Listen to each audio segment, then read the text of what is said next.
Sometimes you don't feel very good, or you think, oh, my head don't feel good.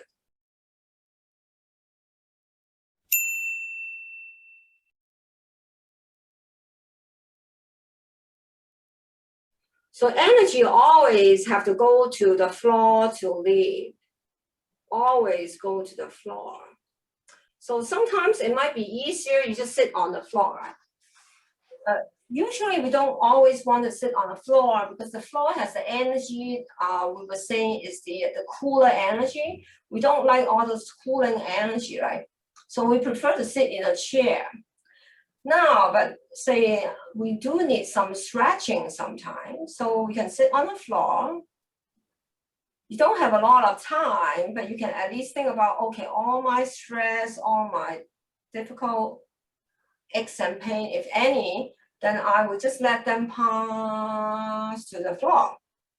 So you don't need the hand, but if the hand helps you, you can use the hand, or you can be just thinking about it.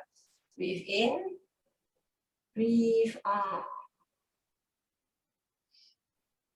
Breathe in, breathe out. Breathe in, breathe out.